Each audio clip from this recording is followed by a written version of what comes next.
అంజీ, ఎందుకత్తయ్యా? ఏదైనా పనుందా? ఈ చీర ఇస్త్రీ చేయించి తీసుకురావాలమ్మా. దానికి అంజీకిచ్చి బయటికి పంపించడం ఎందుకత్తయ్యా? ఇలా ఇవ్వండి, క్షణాల్లో ఇస్త్రీ చేయించుకొస్తాను. నువ్వు ఇస్త్రీ చేస్తావా? అవునత్తయ్యా. వద్దమ్మా, ఉన్న పళంగా నీ ప్రవర్తన మారిపోయి బాధ్యతను ఎత్తిన వేసుకుంటే ఇది నా ఇల్లేనా, నువ్వు నా కోడలువేనా అనే అనుమానం వచ్చేస్తుంది.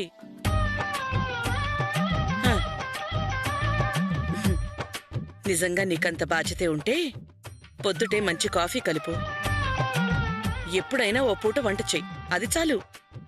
అంతేగాని మరీ ఇంత పెద్ద పనులు చేయకూడదమ్మా.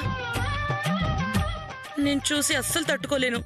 లేక లేక ఏదో పని చేస్తానని అడిగితే ఇవ్వకుండా ఇంత చులకనగా మాట్లాడతావా? అంజీ, ఏంటమ్మగారు? ఈ చీర తీసుకెళ్లి ఇస్త్రీ చేయించి తీసుకురా. అత్తయ్య, ఇస్త్రీ కోసం బయటికెందుకు పంపడం? నేను చేస్తాను, లేవండి. వద్దులేమ్మా, ఈ చీర నాకు చాలా ఇష్టమైంది. మధుర మీనాక్షి అమ్మవారి కట్టిన చీర మీ మావయ్య గారు నా కోసం తీసుకొచ్చారు. ఇది నాకెంతో ప్రత్యేకం.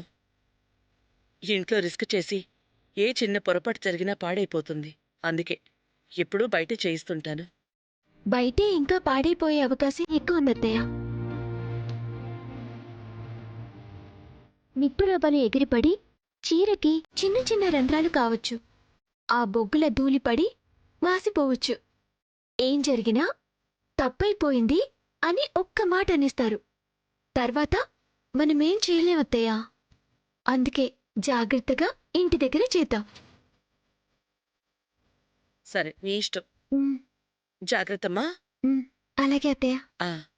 అంజీ, ఇస్త్రీ పెట్టి తీసుకురా, క్షణాల్లో చేసేద్దాం. అలాగే అమ్మాయి గారు.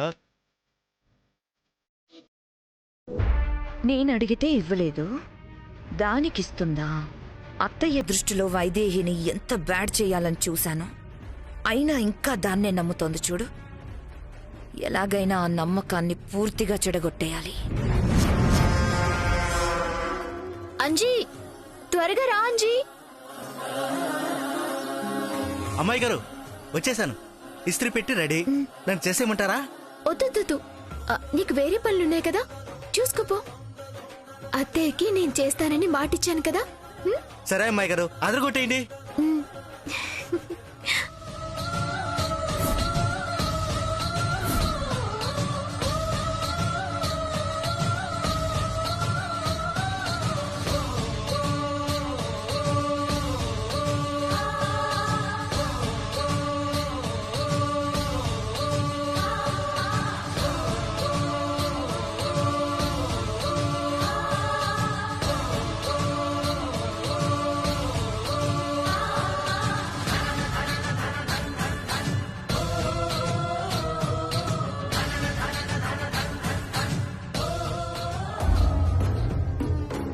ఈ చీర నాకు చాలా ఇష్టమైంది. మధుర మీనాక్షి అమ్మవారి కట్టిన చీర మీ మావయ్య గారు నా కోసం తీసుకొచ్చారు. ఇది నాకెంతో ప్రత్యేకం. చాలా విలువైన చీర అన్నారు కదత్తయ్యా. ఈసారి వైదేహిని బ్యాట్ చేయడం మాత్రమే కాకుండా నాకు కాకుండా వైదేహికి చీరిచ్చినందుకు తగిన బుద్ధి చెప్తాను.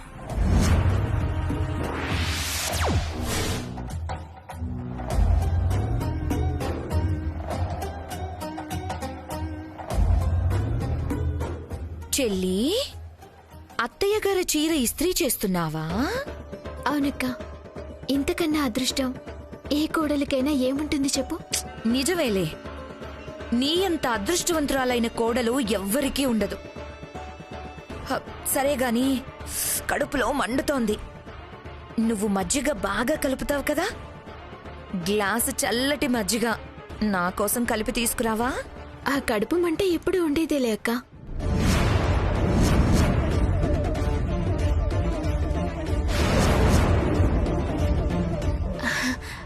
అదే అక్క, సమయానికి తిండి నిద్ర లేకపోతే ఇలాగే మంట పుడుతుంది.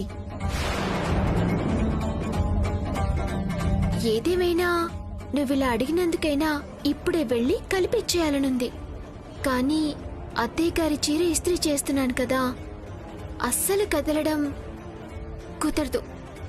క్షమించక్క.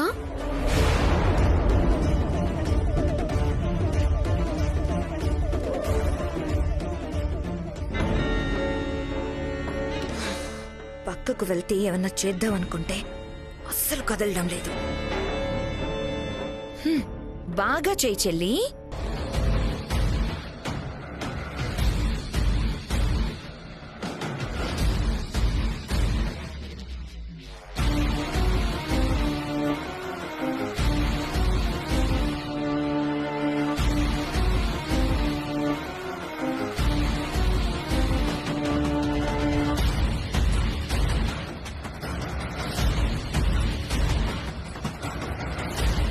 మాదాకోలం తల్లి కొంచెం అన్నం ఉంటే పెట్టండి అమ్మా.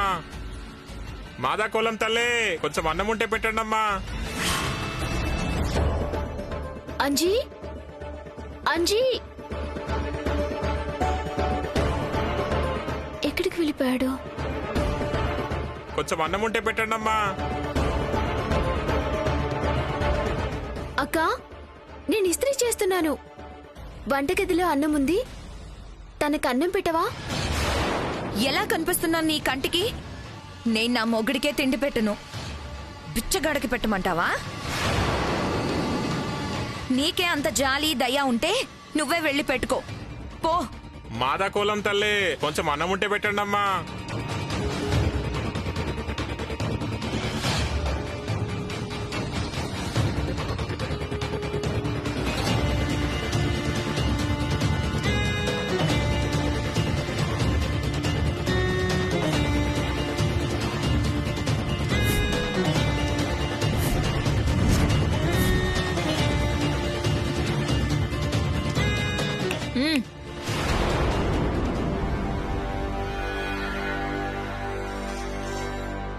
నాకు కడుపు మంటగా ఉంది, కాస్త మజ్జిగ కలిపి ఇవ్వమంటే కుదరలేదు. అదే బిచ్చగడ ఆకలనొస్తే కుదురుతుంది కదా. కడుపు మంటకి ఆకలి మంటకి చాలా తేడా ఉందక్క. అది నీకు చెప్పిన అర్థం కాదు. మాదాకోలం తల్లి కొంచెం అన్నం ఉంటే పెట్టండి అమ్మా.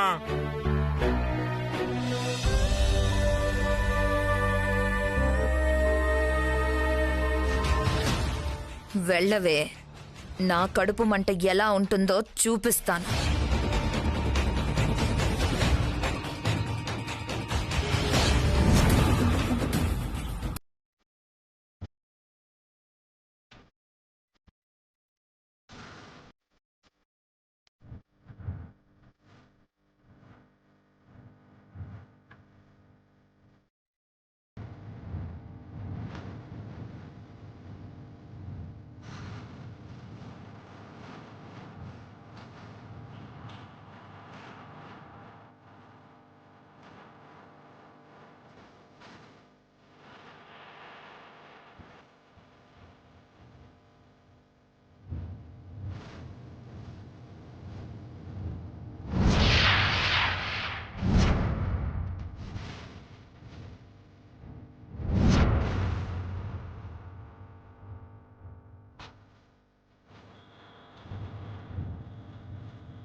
అయ్యయ్యో, చీర కాలిపోతుంది అత్తయ్య, చీర కాలిపోతుంది.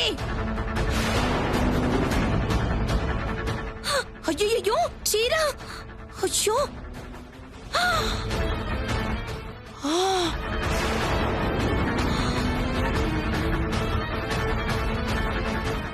ఏంటి వైదేహి ఇది? బిచ్చగాడికి అన్నం పెట్టాలని చీర మీద ఇస్త్రీ పెట్టి వదిలేసి వెళ్ళిపోతావా? బంగారం లాంటి చీర, పైగా మధుర మీనాక్షికి కట్టిన చీర. మావయ్య గారు అత్తయ్య గారి కోసం ప్రత్యేకంగా తీసుకొచ్చిన చీరని ఇలా కాల్చేస్తావా వైదేహి?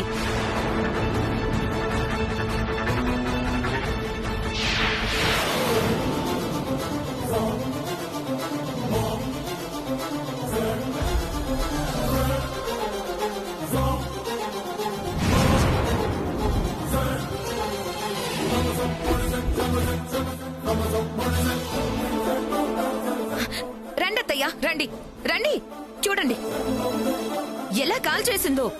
మ్మ్.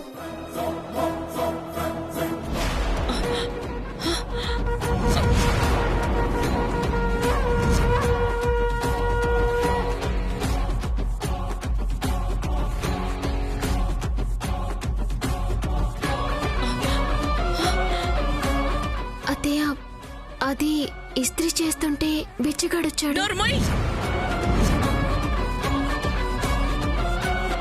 ఈ చీర గురించి ఎంత చెప్పాను, అయినా కొంచెం కూడా జాగ్రత్త లేకుండా ఇలా ఎలా చేయగలిగావు? జాగ్రత్తగానే ఉన్నానత్తయ్య. ఇంతలో బిచ్చగాడు ఆకలి అని అరిస్తే అరిస్తే చీరనిలా వదిలేసి వెళ్ళిపోతావా? ఇంట్లో ఇంకెవరూ లేరా? నువ్వొక్కదానివే పోయి అన్నం పెట్టాలా? కదా నేను వేస్తానని చెప్పానత్తయ్యా.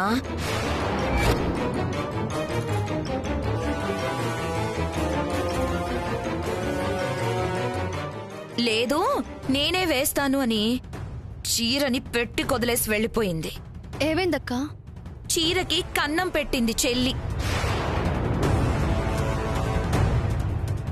పాపం మావయ్య గారు అత్తయ్య గారి కోసం తెచ్చిన చీర, ఎంతో అపురూపంగా దాచుకున్న చీరని ఇస్త్రీ చేస్తానని చెప్పి కన్నం పెట్టింది వైదేహి.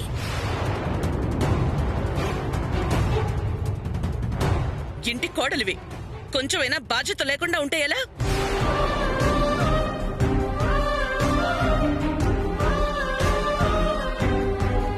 ఇంట్లో పెద్దవాళ్ళు ఏదైనా చెప్తే దానికి కట్టుబడి ఉండాలి కదా. ఇష్టం వచ్చినట్టు నిర్ణయాలు తీసుకుంటే ఇదిగో ఇలాగే ఉంటుంది ఫలితం. అత్తయ్య, నా వల్ల ఏ తప్పు జరగలేదు. నేను బయటికి వెళ్లేటప్పుడు ఇస్త్రీ పెట్టి పక్కన పెట్టి వెళ్ళాను. కానీ తిరిగి వచ్చేసరికి చీర మీదికి ఎలా వచ్చిందో తెలియడం లేదు. అంటే ఎవరో కావాలని చేశారంటావా? హ, ఎవరో ఎందుకు? ఖాళీగా నేనొక్కదాన్నే ఉన్నాను కదా, నేనే చేశానని చెప్పేయ్. లేకపోతే ఇదిగో కొత్తగా వచ్చింది కదా స్రవంతి, తన మీదకి నెట్టేయ్. నువ్వు చేసిన తప్పులకి అమాయకుల్ని బలి చేయడం నీకు అలవాటే కదా. అక్క, ఎక్కువ మాట్లాడుకో. నేనే తప్పు చేయలేదని నీకు తెలుసు.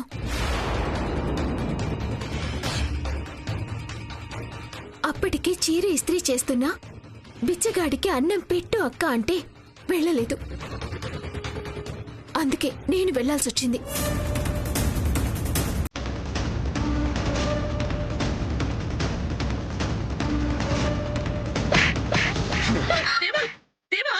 అమ్మా నువ్వు ఆగమ్మా.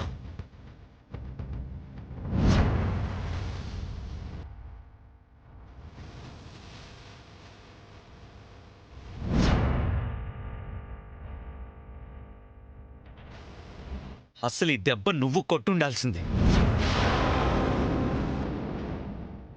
హే, అసలు బుద్ధుందా నీకు? ఆ? మారవా నువ్వు?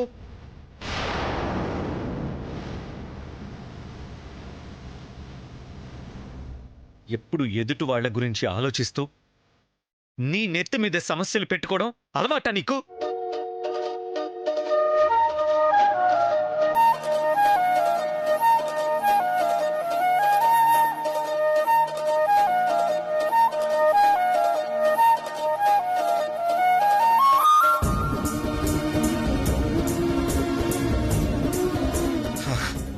మొదటి నుంచి అంతే.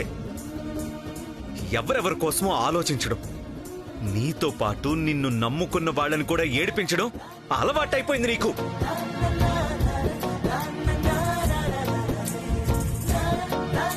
మనిషికి మంచితనం ఉంటే సరిపోదు, ఆ మంచితనం మనకి కీడు కలిగించకుండా చూసుకునే తెలివితేటలు కూడా ఉండాలి. లేదంటే ఎంత మంచిగా ఆలోచించినా, ఎంత ఇంటి గౌరవం కోసం తపన పడినా చివరికి ఇలాగే దోషిలా నిలబడి ఏడవాల్సి వస్తుంది.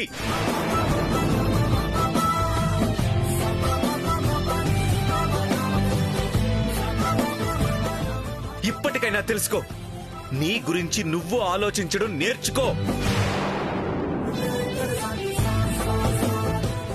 తర్వాతే ఇంకెవరి గురించైనా. అప్పుడే నీ బ్రతుకు బాగుపడేది. ఇక నుంచైనా ఏదైనా చేసే ముందు వెనక ముందు ఆలోచించి చేయడం నేర్చుకో.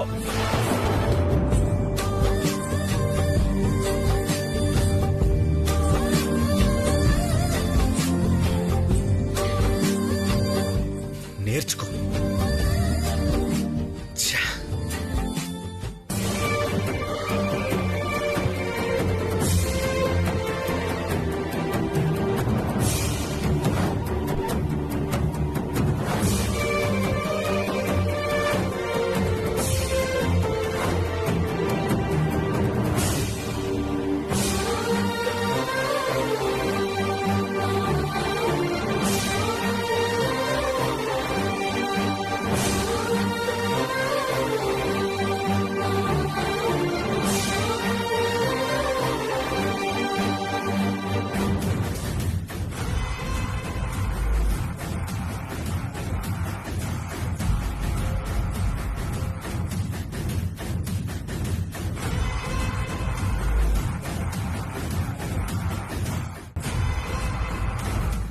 ఛ!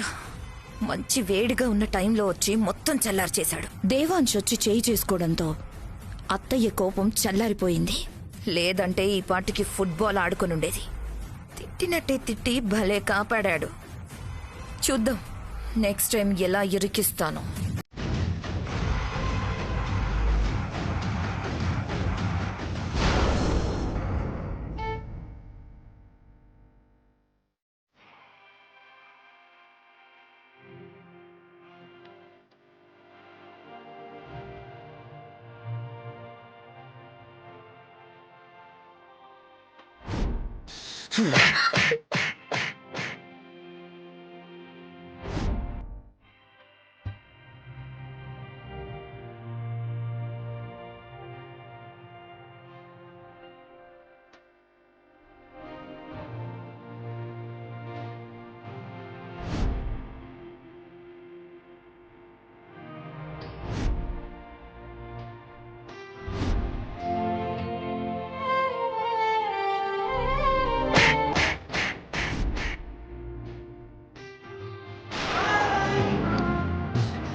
అబ్బాయి గారు,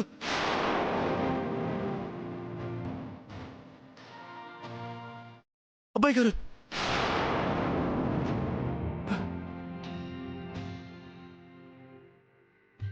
ఏంటి అబ్బాయి గారు మీరు ఎందుకు ఇలా చేస్తున్నారు? మీకేదైనా అయితే ఏంటి అబ్బాయి గారు ఇది? ఏం లేదురా. అర్థమైంది అబ్బాయి గారు. వైదేహి అమ్మగారి మీద చేసుకున్నారు కదా, అందుకు మీకు మీరే శిక్ష వేసుకుంటున్నారు కదా. శిక్ష నేను చేసిన తప్పుకి అరచేయి కాదురా, ఒళ్ళంతా ముళ్లతో గుచ్చుకున్నా సరిపోదు. ప్రాణానికి ప్రాణంగా ప్రేమించిన అమ్మాయి మీద ఎవరైనా ఇలా చేసుకుంటారా? అసలు నేను నిజంగానే ప్రేమించానా? అలా అంటారా ఏంటి అబ్బాయి గారు? మీదెంత గొప్ప ప్రేమో ప్రత్యక్ష సాక్షిని నాకు తెలుసు.